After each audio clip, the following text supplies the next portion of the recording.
ಜೈ ಬಾಬಾ ಸ್ವಾಮಿ. ಹಿಮಾಲಯದ ಸಮರ್ಪಣಾ ಯೋಗ ಭಾಗ 2, ಸಂಚಿಕೆ 17, ಪುಟ ಸಂಖ್ಯೆ 105. ಇವತ್ತಿನ ಗ್ರಂಥ ಪಠಣವನ್ನು ಗುರುವಂದನೆಯೊಂದಿಗೆ ಪ್ರಾರಂಭ ಮಾಡೋಣ. ಓಂ ಗುರುರ್ ಬ್ರಹ್ಮ ಗುರುರ್ ವಿಷ್ಣು ಗುರುರ್ ದೇವೋ ಮಹೇಶ್ವರಃ ಗುರುರ್ ಸಾಕ್ಷಾತ್ ಪರಬ್ರಹ್ಮ ತಸ್ಮೈ ಶ್ರೀ ಗುರುವೇ ನಮಃ. ತಸ್ಮೈ ಶ್ರೀ ಗುರುವೇ ನಮಃ. ತಸ್ಮೈ ಶ್ರೀ ಗುರುವೇ ನಮಃ. ಕಾಲವು ತನ್ನದೇ ಆದ ವೇಗದಲ್ಲಿ ನಡೆಯುತ್ತಿತ್ತು.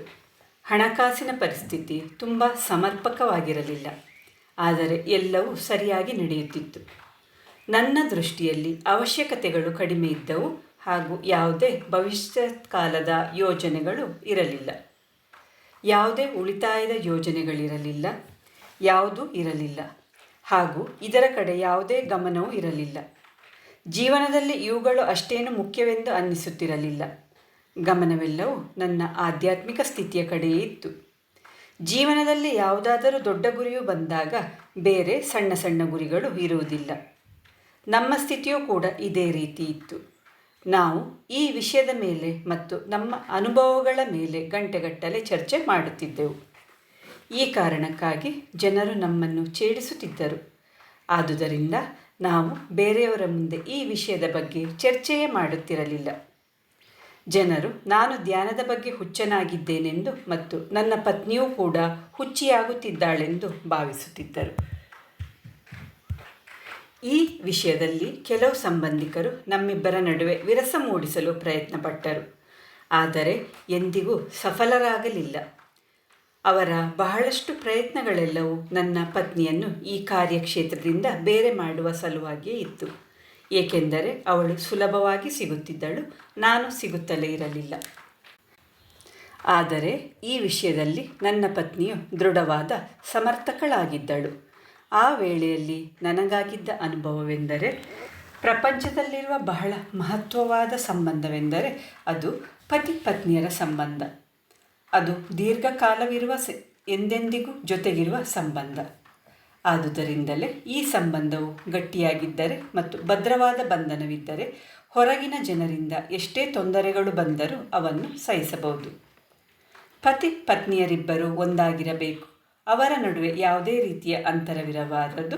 ಅವರಿಬ್ಬರ ನಡುವಣ ಶಾರೀರಿಕ ಸಂಬಂಧದ ಕಾರಣ ಅವರಿಬ್ಬರ ಮಾನಸಿಕ ಸ್ಥಿತಿಯೂ ಕೂಡ ಒಂದೇ ಆಗಿರುವುದೆಂದು ನನಗೆ ಅನಿಸುತ್ತಿತ್ತು. ಪತಿ ಪತ್ನಿಯರ ಸ್ಥಿತಿ ಹೇಗಿರುವುದೆಂದರೆ, ವಿಜ್ಞಾನದ ಪ್ರಯೋಗಶಾಲೆಯಲ್ಲಿರುವ ಯೂಟ್ಯೂಬ್ನಲ್ಲಿರುವ ಕೊಳವೆಗಳು ಕೆಳಭಾಗದಲ್ಲಿ ಜೋಡಣೆಯಾಗಿರುವ ರೀತಿ. ಈ ಕಾರಣದಿಂದಲೇ 100 ಗ್ರಾಂನಷ್ಟು ನೀರನ್ನು ಒಂದು ಅಂಚಿನಲ್ಲಿರುವ ಕೊಳವೆಗೆ ಹಾಕಿದಾಗ 2 ಕೊಳವೆಗಳ ಕೆಳಭಾಗವು ಜೋಡಣೆಯಾಗಿರುವುದರಿಂದ 50 ಗ್ರಾಂನಷ್ಟು ನೀರು ಇನ್ನೊಂದು ಕಡೆ ಇರುವ ಕೊಳವೆಗೆ ಹೋಗುವುದು. ಅದೇ ರೀತಿ ಪತಿ ಪತ್ನಿಯರು ಶಾರೀರಿಕ ಹಂತದಲ್ಲಿ ಜೋಡಣೆಯಾಗಿರುವುದರಿಂದ ಅವರು ಅದೇ ರೀತಿಯಲ್ಲಿ ಅವರ ಮಾನಸಿಕ ಸಿದ್ಧತೆಯು ನಿಧಾನವಾಗಿ ಒಂದೇ ಆಗಿ ಹೋಗುತ್ತದೆ.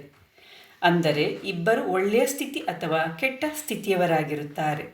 ಅವರಲ್ಲಿ ಒಬ್ಬರು ಒಳ್ಳೆಯ ಮತ್ತೊಬ್ಬರು ಕೆಟ್ಟ ಸ್ಥಿತಿಗಳಲ್ಲಿ ಇದ್ದಾಗ ಅವರಿಬ್ಬರು ಒಂದೇ ಸ್ಥಿತಿಗೆ ಬಂದು ಒಂದಾಗುವವರೆಗೂ ಜಗಳವಾಡುತ್ತಲೇ ಇರುತ್ತಾರೆ. ಇಂತಹುದೇ ಸ್ಥಿತಿ ನನ್ನ ಮತ್ತು ನನ್ನ ಪತ್ನಿಯದಾಗಿತ್ತು. ನನ್ನ ಮಾನವ ಸಮಾಜದ ಮೇಲಿನ ಕೇಂದ್ರೀಕರಣ ನನ್ನ ಪತ್ನಿಯವರೆಗೆ ಮಾತ್ರ ಇತ್ತು, ಏಕೆಂದರೆ ಬೇರೆ ಯಾರೂ ನನ್ನ ಮಾತನ್ನು ಕೇಳಲು ಸಿದ್ಧರಿರಲಿಲ್ಲ. ಸಮಾಜದಲ್ಲಿ ನನ್ನ ಪತ್ನಿಯ ವಿನಃ ನನ್ನನ್ನು ಯಾರೂ ಅರ್ಥ ಮಾಡಿಕೊಳ್ಳುತ್ತಿರಲಿಲ್ಲ. ಆದುದರಿಂದ ಸಾಮಾನ್ಯವಾಗಿ ನಾನು ಯಾರ ಹತ್ತಿರವೂ ಮಾತನಾಡುತ್ತಲೇ ಇರಲಿಲ್ಲ. ನಾನು ನನ್ನ ಕೆಲಸವನ್ನು ಬಿಟ್ಟಿದ್ದರ ಕಾರಣ ನನಗೆ ಕೆಲಸದಲ್ಲಿ ಮುಂದುವರಿಯಲು ಇಷ್ಟವಿರಲಿಲ್ಲ ಮತ್ತು ನಾನು ನನ್ನ ಮಾಲೀಕರಿಗೆ ನಾನು ಬೇರೆ ಕಡೆ ಕೆಲಸ ಮಾಡುವುದಿಲ್ಲವೆಂದು ಅವರಿಗೆ ಮಾತು ಕೊಟ್ಟಿದ್ದೆ. ಆದುದರಿಂದಲೇ ನಾನು ಕೆಲಸವನ್ನು ಮಾಡುವುದಿಲ್ಲ. ವಿಮೆಯ ಪ್ರತಿನಿಧಿಯ ಕೆಲಸವಾಗಲಿ ಅಥವಾ ಬೇರೆ ಯಾವುದೇ ಕೆಲಸವನ್ನು ನಾನು ಮಾಡುವುದಿಲ್ಲ. ನನಗೆ ಸಂಪಾದನೆ ಮಾಡುವ ಆಸೆ ಇಲ್ಲ ಮತ್ತು ಅದರ ಅವಶ್ಯಕತೆಯೂ ನನಗಿಲ್ಲ. ಈ ವಿಷಯದಲ್ಲಿ ನನ್ನ ಪತ್ನಿಯು ಎಂದಾದರೂ ನಿಮ್ಮ ಹತ್ತಿರ ದೂರು ಹೇಳಿದ್ದಾಳಾ? ಮತ್ತೆ ಏಕೆ ನನ್ನ ಮೇಲೆ ಒತ್ತಡ ತರುತ್ತಿದ್ದೀರಿ? ನೀವು ನನಗೋಸ್ಕರ ಒಂದು ಮಾರಾಟ ಮಾಡುವ ಪ್ರತಿನಿಧಿಯ ಕೆಲಸಕ್ಕೆ ಪ್ರಯತ್ನಿಸಿದಿರಿ, ಆದರೆ ನಾನು ಆ ಕೆಲಸವನ್ನು ಮಾಡದೇ ಇದ್ದುದರಿಂದ ನಿಮ್ಮ ಪ್ರಯತ್ನ ವ್ಯರ್ಥವಾಯಿತು. ನಾನು ವಿಷಾದಿಸುತ್ತೇನೆ, ಆದರೆ ಏನು ಮಾಡಲಿ, ನನ್ನ ಮನಸ್ಸು ಒಪ್ಪುತ್ತಿಲ್ಲ ಎಂದು ಒಂದು ಸಾರಿ ನಾನು ನನ್ನ ತಂದೆಯವರಿಗೆ ವಿವರಿಸಲು ಪ್ರಯತ್ನಪಟ್ಟೆ. ನನ್ನ ತಂದೆಯವರು ಉತ್ತರಿಸಿದರು, ನೀನು ಹುಚ್ಚ ಮತ್ತು ನೀನು ನಿನ್ನ ಹೆಂಡತಿಯನ್ನು ಹುಚ್ಚಿಯನ್ನಾಗಿ ಮಾಡಿದ್ದೀಯ. ಆದರೆ ನಾವು ಸಮಾಜದಲ್ಲಿ ಬದುಕಬೇಕು. ನಿಮ್ಮ ಮಗ ಏನು ಮಾಡುತ್ತಿದ್ದಾನೆಂದು ಜನರು ನನ್ನನ್ನು ಕೇಳುತ್ತಾರೆ. ನಾನು ಏನೆಂದು ಉತ್ತರವನ್ನು ಕೊಡಲಿ? ನಿನಗೆ ಸಮಾಜದ ಬಗ್ಗೆ ಲಕ್ಷ್ಯವಿಲ್ಲ, ಆದರೆ ನಾವು ಸಮಾಜದ ಬಗ್ಗೆ ಯೋಚಿಸಬೇಕಾಗಿದೆ. ನಾನು ಹೇಳಿದೆ, ನಿಮ್ಮ ಮಗ ಸತ್ತು ಹೋದನೆಂದು ಹೇಳಿ. ಅವರು ಹೇಳಿದರು, ನಾನು ಯಾಕೆ ಹಾಗೆ ಹೇಳಬೇಕು? ನೀನು ಆರೋಗ್ಯವಾಗಿರುವುದನ್ನು ಮತ್ತು ಸಮರ್ಥನಾಗಿರುವುದನ್ನು ಅವರು ನೋಡುವರು. ನೀನು ಎಷ್ಟು ಅಸಮರ್ಪಕನಾಗಿರುವೆನೆಂದರೆ ನೀನು ನಿನ್ನ ಪತ್ನಿಯ ಸಂಪಾದನೆಯಲ್ಲಿ ತಿನ್ನುತ್ತಿದ್ದೀಯ. ನಾನು ಈಗ ಏನು ಮಾಡಬೇಕೆನ್ನುವುದು ನನಗೆ ತಿಳಿಯುತ್ತಿಲ್ಲ. ನಾನು ವಿವರಿಸಿದೆ, ನೀವು ಏನೂ ಮಾಡಬೇಡಿ. ನಾನು ಒಂದು ಬೇರೆಯೇ ಆತ್ಮವಾಗಿದ್ದೇನೆ ಮತ್ತು ನಾನು ಜನ್ಮ ತಾಳಿರುವುದು ಒಂದು ನಿರ್ದಿಷ್ಟ ಉದ್ದೇಶಕ್ಕಾಗಿ. ನನ್ನ ಆತ್ಮವು ನನ್ನನ್ನು ಆ ಕಡೆಗೆ ಕರೆದೊಯ್ಯುತ್ತಿದೆ. ನಾನು ನನ್ನ ಜೀವನದಲ್ಲಿ ಸಂತೋಷವಾಗಿದ್ದೇನೆ ಮತ್ತು ಇದೇ ಮಾರ್ಗದಲ್ಲಿ ಮುನ್ನಡೆಯಬೇಕೆಂದು ಪರಮಾತ್ಮನ ಬಯಕೆ. ಆದುದರಿಂದಲೇ ನನ್ನ ಪತ್ನಿಗೆ ಒಳ್ಳೆಯ ಕೆಲಸ ದೊರಕಿದೆ. ನನ್ನ ಜೀವನದಲ್ಲಿ ನಾನು ಎಂತಹ ಮಹಾ ಮುನಿಗಳ ಸಾನ್ನಿಧ್ಯದಲ್ಲಿದ್ದೆ ಎಂದರೆ ಅವರ ಬಗ್ಗೆ ಯೋಚಿಸಲು ಸಾಧ್ಯವಿಲ್ಲ. ನಾನು ಜನಗಳ ಕಲ್ಯಾಣಕ್ಕಾಗಿ ಈ ಮಾರ್ಗವನ್ನು ಅನುಸರಿಸುತ್ತಿದ್ದೇನೆ. ಭೂಮಿ ಗುಂಡಗಿದೆ. ನಾವು ಏನನ್ನು ಬಿತ್ತುತ್ತೇವೋ ಅದನ್ನೇ ಪಡೆಯುವೆವು. ಅದೇ ರೀತಿ ನಾವು ಏನನ್ನು ಕೊಡುತ್ತೇವೋ ಅದನ್ನೇ ನಾವು ಪಡೆಯುತ್ತೇವೆ. ನಾನು ಜನರ ಕಲ್ಯಾಣಕ್ಕಾಗಿ ಕೆಲಸ ಮಾಡುತ್ತಿರುವುದರಿಂದ ಪರಮಾತ್ಮನು ನನ್ನ ಒಳಿತನ್ನೇ ಮಾಡುತ್ತಾನೆಂಬ ವಿಶ್ವಾಸ ನನಗಿದೆ. ಇದನ್ನು ಕೇಳಿ ನನ್ನ ತಂದೆಯವರು ಸ್ವಲ್ಪ ಶಾಂತವಾದರು. ಅವರು ಹೇಳಿದರು, ನಾವು ಕೂಡ ನಿನ್ನ ಒಳಿತನ್ನೇ ಬಯಸುತ್ತೇವೆ, ಬೇರೆ ಏನು? ಅವರು ಎಷ್ಟು ಅರ್ಥ ಮಾಡಿಕೊಂಡರೂ ಅರ್ಥ ಮಾಡಿಕೊಳ್ಳಲಿಲ್ಲವೋ ನನಗೆ ತಿಳಿಯದು. ಆದರೆ ಅವರು ಶಾಂತವಾದರು. ಜೊತೆಯಲ್ಲಿ ನಾನು ನನ್ನ ತಾಯಿಯವರಿಗೂ ಮನದಟ್ಟು ಮಾಡಿದೆ. ಅವರು ಹೇಗಿದ್ದರೂ ಶಾಂತವಾಗಿಯೇ ಇದ್ದರು. ನಿಜವಾಗಿಯೂ ನಾನು ಬಂದಿದ್ದು ಅವರಿಂದ ಬೀಳ್ಕೊಡುಗೆ ಪಡೆಯಲು, ಏಕೆಂದರೆ ನಾನು ಶೀಘ್ರದಲ್ಲಿಯೇ ಹಿಮಾಲಯಕ್ಕೆ ಹೊರಡುವವನಿದ್ದೆ. ಆದರೆ ಈ ಬಗ್ಗೆ ನಾನು ಅವರಿಗೆ ತಿಳಿಸಿರಲಿಲ್ಲ. ಮುಂಜಾನೆಯಲ್ಲಿ ಇಳಿಯುತ್ತಿದ್ದ ಚೈತನ್ಯವು ನಾನು ಮನೆಯನ್ನು ಬಿಟ್ಟು ಹೊರಡಬೇಕೆನ್ನುವ ಸಂಕೇತವನ್ನು ಕೊಡುತ್ತಿತ್ತು. ಆದರೆ ನಾನು ಎಲ್ಲಿಗೆ ಹೋಗಬೇಕೆನ್ನುವುದು ನನಗೆ ಸ್ಪಷ್ಟವಾಗಿರಲಿಲ್ಲ. ನಂತರ ಒಂದು ದಿನ ನಾನು ಕಲ್ಕತ್ತೆಗೆ ಹೊರಡಬೇಕೆನ್ನುವ ಸೂಚನೆಗಳು ನನಗೆ ಬಂತು. ನಾನು ಮರುದಿನ ಕಲ್ಕತ್ತೆಗೆ ಹೊರಟುಬಿಟ್ಟೆ. ಹೊರಡುವ ಸಮಯದಲ್ಲಿ ನಾನು ಹೊರಡುತ್ತಿದ್ದೇನೆಂದು ಮಾತ್ರ ನನ್ನ ಪತ್ನಿಗೆ ತಿಳಿದಿತ್ತು. ಆದರೆ ನಾನು ಎಲ್ಲಿಗೆ ಹೋಗುತ್ತಿದ್ದೇನೆಂಬುದಾಗಲಿ ಅಥವಾ ಯಾವಾಗ ತಿರುಗಿ ಬರುತ್ತೇನೆಂಬುದು ತಿಳಿದಿರಲಿಲ್ಲ. ನನ್ನ ಈ ಪ್ರಯಾಣದಲ್ಲಿ ಒಂದು ವಿಶೇಷವಾದ ಪ್ರಯೋಜನ ಇರುವ ಹಾಗೆ ಕಾಣುತ್ತದೆ. ಒಂದು ನಿರ್ದಿಷ್ಟವಾದ ಉದ್ದೇಶಕ್ಕೆಂದು ನಾನು ಹೋಗುತ್ತಿದ್ದೇನೆ ಎಂದು ನಾನು ನನ್ನ ಪತ್ನಿಗೆ ಹೇಳಿದೆ. ಅವಳು ಎಂದಿನಂತೆ ಮುಗುಳ್ನಗುತ್ತಾ ಸಂತೋಷದಿಂದ ಬೀಳ್ಕೊಡುತ್ತಾ ಹೇಳಿದಳು, ನೀವು ನಿಮ್ಮ ಉದ್ದೇಶವನ್ನು ಪ್ರಾಪ್ತಿಗೊಳಿಸಿಕೊಳ್ಳಿ. ನನಗೆ ಅದನ್ನು ತಿಳಿಯುವ ಕಾತರವಿರುತ್ತದೆ ಮತ್ತು ನಿಮ್ಮ ಬರುವಿಕೆಗಾಗಿ ಕಾದಿರುತ್ತೇನೆ. ನಾನು ಕಲ್ಕತ್ತೆಗೆ ಹೊರಟು ಬಿಟ್ಟೆ. ಕಲ್ಕತ್ತೆಗೆ ಹೋದ ಮೇಲೆ ಕೆಲ ಸಮಯ ದಕ್ಷಿಣೇಶ್ವರದ ಕಾಳಿ ಮಂದಿರದಲ್ಲಿ ಉಳಿದುಕೊಂಡಿದ್ದೆ. ಅಲ್ಲಿ 2 ಸಾಧುಗಳು ಸಿಕ್ಕಿದ್ದರು. ಅವರೊಟ್ಟಿಗೆ ಸಿಕ್ಕಿಂನ ಕಡೆಗೆ ಹೊರಟು ಬಿಟ್ಟೆ.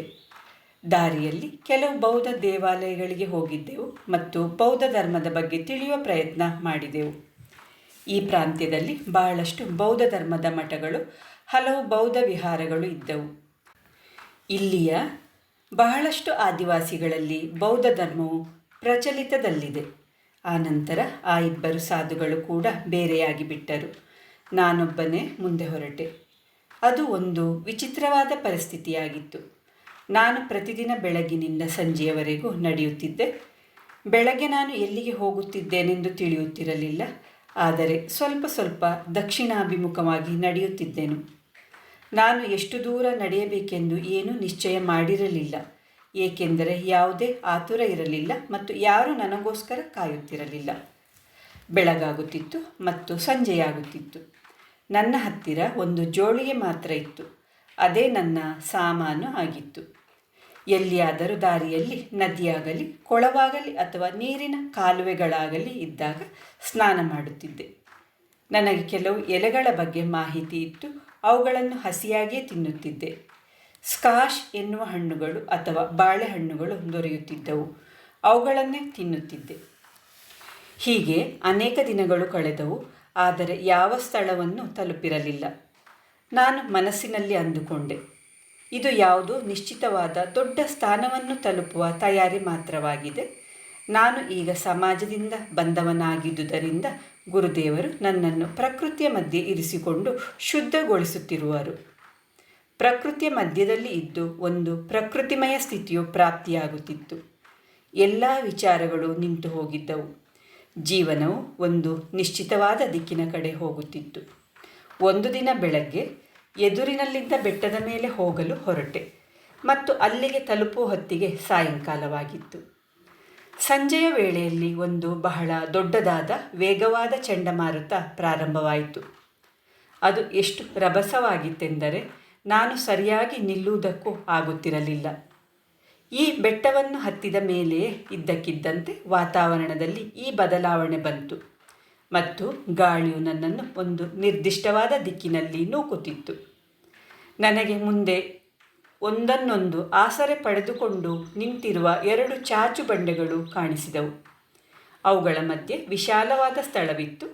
ಆ ಸ್ಥಳದ ಸಹಾಯದಿಂದ ನಾನು ಬಂಡೆಗಳ ಮಧ್ಯೆ ಇಡೀ ರಾತ್ರಿಯನ್ನು ಕಳೆದೆ. ನಿದ್ರೆ ಬರುವ ಪ್ರಶ್ನೆಯೇ ಇರಲಿಲ್ಲ. ಬೆಳಗ್ಗೆ ಧ್ಯಾನದ ಸ್ಥಿತಿಯುಂಟಾಗಿತ್ತು. ಧ್ಯಾನದಲ್ಲಿ ಈ ಬಂಡೆಗಳ ಹಿಂದಿನಿಂದ ಯಾರೋ ಕರೆದಂತಾಯಿತು. ನಾನು ಧ್ಯಾನದಿಂದ ಎದ್ದು ನೋಡಿದಾಗ ವಾಸ್ತವವಾಗಿ ಆ 2 ಬಂಡೆಗಳು ಬಾಗಿಲುಗಳಾಗಿದ್ದವು. ಅವುಗಳ ನಡುವೆ ಕಿರಿದಾದ ಸ್ಥಳದ ಮೂಲಕ ಒಳಗೆ ಹೋಗಬಹುದಾಗಿತ್ತು. ಒಳಗೆ ಒಂದು ದೊಡ್ಡ ಗುಹೆ ಇತ್ತು. ಆ ಗುಹೆಯಲ್ಲಿ ಆ ಬಿರುಕಿನ ನಂತರ ಎಡಗಡೆಗೆ ಹೋಗಬಹುದಿತ್ತು. ನಾನು ಒಳಗಡೆಗೆ ಹೋದೆ. ಬಿರುಕು ಆ ಬೆಟ್ಟದಲ್ಲಿದ್ದ ಕಾರಣ ಸ್ವಲ್ಪ ದೂರ ಮಾತ್ರ ಬೆಳಕಿತ್ತು. ನಂತರ ಕತ್ತಲಿತ್ತು. ಕತ್ತಲನ್ನು ದಾಟಿದ ಮೇಲೆ ಒಂದು ದೊಡ್ಡ ಕಲ್ಲು ಬಂಡೆಯ ಮೇಲೆ ಒಂದು ದೊಡ್ಡ ಜ್ಯೋತಿ ಕಾಣುತ್ತಿತ್ತು. ಆ ಜ್ಯೋತಿಯು ತೆಳು ಹಳದಿ ಪ್ರಕಾಶವನ್ನು ಬೆಳಗುತ್ತಿತ್ತು. ಆ ಮಂದವಾದ ಬೆಳಕು ಇಡೀ ಗುಹೆಯನ್ನು ಆವರಿಸಿತ್ತು.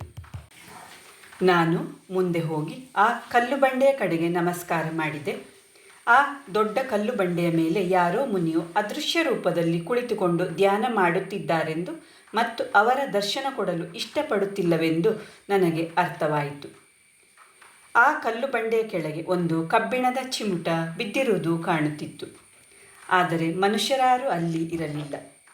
ಆ ಚಿಮುಟವು ಅಲ್ಲಿ ಹಲವಾರು ವರ್ಷಗಳಿಂದ ಬಿದ್ದಿರುವಂತೆ ಗೋಚರವಾಗುತ್ತಿತ್ತು. ಅಲ್ಲಿ ಏನಾಗುತ್ತಿದೆ ಎಂದು ನನಗೆ ಅರ್ಥವಾಗಲಿಲ್ಲ ಮತ್ತು ನನಗೆ ಭಯವೂ ಆಗಲಿಲ್ಲ. ನನಗೆ ಅಲ್ಲಿರುವುದು ಇಷ್ಟವಾಯಿತು ಮತ್ತು ಒಳಗೆ ಕುಳಿತು ಧ್ಯಾನ ಮಾಡಲು ಪ್ರಾರಂಭಿಸಿದೆ. ಸ್ವಲ್ಪ ಸಮಯದ ನಂತರ ಧ್ಯಾನದಲ್ಲಿಯೇ ನಾನು ಆ ವಾತಾವರಣದೊಂದಿಗೆ ವಿಲೀನನಾದೆ ಮತ್ತು ಅದರಲ್ಲಿ ಒಂದಾಗಿ ಹೋದೆ. ನನ್ನ ನೆತ್ತಿಯ ಭಾಗದಲ್ಲಿ ಮತ್ತು ಸಹಸ್ರಾರ ಚಕ್ರದಲ್ಲಿ ಸ್ಪಂದನಗಳು ಪ್ರಾರಂಭವಾಗುತ್ತಿರುವ ಅನುಭವವಾಯಿತು ಮತ್ತು ಒಂದು ಧ್ವನಿಯನ್ನು ಕೇಳಿದೆ. ಗುರುದೇವ, ನಾನು ನಿಮಗೋಸ್ಕರ ಕಾಯುತ್ತಿದ್ದೇನೆ ಮತ್ತು ನಿಮ್ಮ ಕಾರ್ಯಗಳಲ್ಲಿ ಸಹಾಯ ಮಾಡುವ ಬಯಕೆಯಿಂದ ಮತ್ತು ಅದರ ಮೂಲಕ ನಿಮ್ಮೊಂದಿಗೆ ಸೇರಿಕೊಳ್ಳುವ ಸಲುವಾಗಿ ನೀವು ಇಲ್ಲಿಗೆ ಬಂದು ನನಗೆ ಆ ಅವಕಾಶವನ್ನು ಮಾಡಿಕೊಟ್ಟಿದ್ದೀರಿ. ನಾನು ಧನ್ಯನಾದೆ. ನಾನು ನನ್ನ ಜೀವನದಲ್ಲಿ ತುಂಬ ಧ್ಯಾನವನ್ನು ಮಾಡಿದ್ದೇನೆ, ಸಾಕಷ್ಟು ತಪಸ್ಸನ್ನು ಮಾಡಿದ್ದೇನೆ ಮತ್ತು ತುಂಬ ದೃಢನಿಷ್ಠೆಯಿಂದಿದ್ದೇನೆ.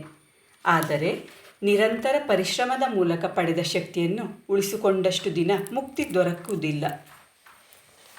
ನಾನು ಇಲ್ಲಿ ತಪಸ್ಸು ಮಾಡಿದರೂ ಕೂಡ ಮುಕ್ತಿಯನ್ನು ಪಡೆಯಲಾಗಲಿಲ್ಲ. ಧ್ಯಾನವನ್ನು ಮಾಡಿ ತಿಳಿದುಕೊಂಡೆ, ಮುಕ್ತಿ ಕೊಡುವುದರಲ್ಲಿದೆಯೇ ವಿನಃ ಗಳಿಸುವುದರಲ್ಲಿಲ್ಲ. ಎಲ್ಲಿಯವರೆಗೆ ಆ ಶಕ್ತಿಯನ್ನು ಉಳಿಸಿಕೊಂಡಿರುತ್ತೀರೋ ಅಲ್ಲಿಯವರೆಗೂ ನೀವು ಮುಕ್ತನಾಗಲಾರಿರಿ. ಯಾರಾದರೂ ರಾಮ ಬಂದು ಅಹಲ್ಯೆಯ ತರಹ ನನಗೆ ಈ ಸ್ಥಳದಿಂದ ಬಿಡುಗಡೆ ಮಾಡುವನೆಂದು ನಾನು ವರ್ಷಗಳಿಂದ ಇಲ್ಲಿ ಕಾದು ಕುಳಿತಿದ್ದೇನೆ. ಗುರುವರ್ಯ, ನೀವು ಈಗ ರಾಮನಾಗಿ ಬಂದಿರುವಿರಿ. ನಿಮ್ಮ ಮೂಲಕವೇ ನನಗೆ ಮುಕ್ತಿ ಸಾಧ್ಯ. ನಾನು ಅವರಿಗೆ ಹೇಳಿದೆ, ಯಾವುದೋ ಅಜ್ಞಾತ ಶಕ್ತಿಯೊಂದು ನನ್ನನ್ನು ಈ ಬೆಟ್ಟಕ್ಕೆ ಎಳೆದುಕೊಂಡು ಬಂದಿದೆ. ನಾನು ಈ ಬೆಟ್ಟವನ್ನು ಹತ್ತಿದ ತಕ್ಷಣ ಹಿಮದಿಂದ ಕೂಡಿದ ಬಿರುಗಾಳಿಯು ಶುರುವಾಯಿತು ಮತ್ತು ನಾನು ಆಶ್ರಯ ಪಡೆದುಕೊಳ್ಳಲು ಸ್ಥಳವನ್ನು ಹುಡುಕುತ್ತಿದ್ದಾಗ ಹೊರಗಡೆ ಇರುವ ಚಾಚು ಬಂಡೆಕಲ್ಲು ಸಿಕ್ಕಿತು. ನಾನು ಅದರ ಆಶ್ರಯ ಪಡೆದೆ. ನಂತರ ನೀವೇ ನನ್ನನ್ನು ಕರೆಯಿಸಿಕೊಂಡಿರಿ. ಅವರು ಹೇಳಿದರು, ಗುರುವರ್ಯ, ನನ್ನ ಇಚ್ಛೆಯಿಂದಲೇ ಇಲ್ಲಿಗೆ ನಿಮ್ಮ ಆಗಮನವಾಗಿದೆ. ನೀವು ನಿಶ್ಚಿಂತೆಯಿಂದ ಈ ಸ್ಥಳದಲ್ಲಿ ಇರಿ. ನಾನು ನಿಮ್ಮ ಸಾನ್ನಿಧ್ಯದಲ್ಲಿ ಅತ್ಯಂತ ಸಂತೋಷವನ್ನು ಅನುಭವಿಸುತ್ತಿದ್ದೇನೆ. ಜೈ ಬಾಬಾ ಸ್ವಾಮಿ. ಇವತ್ತಿನ ಗ್ರಂಥ ಪಠಣವನ್ನು ಮುಕ್ತಾಯಗೊಳಿಸುತ್ತಿದ್ದೇನೆ. ಈಗ ಶಾಂತಿ ಪಾಠ. ಓಂ ದ್ಯೋ ಶಾಂತಿ ಅಂತರಿಕ್ಷಗಂ ಶಾಂತಿ ಪೃಥ್ವೀ ಶಾಂತಿ ಆಪಃ ಶಾಂತಿ ಔಷಧಯಃ ಶಾಂತಿ ವನಸ್ಪತಯಃ ಶಾಂತಿ ವಿಶ್ವೇ ದೇವಃ ಶಾಂತಿ ಬ್ರಹ್ಮ ಶಾಂತಿ ಸರ್ವಗಂ ಶಾಂತಿ ಶಾಂತಿರೇವ ಶಾಂತಿ ಸಾ ಮಾಂ ಶಾಂತಿರೇಧಿ. ಓಂ ಶಾಂತಿ ಶಾಂತಿ ಶಾಂತಿ. ಸರ್ವರಿಷ್ಟ ಸುಶಾಂತಿರ್ಭವತು.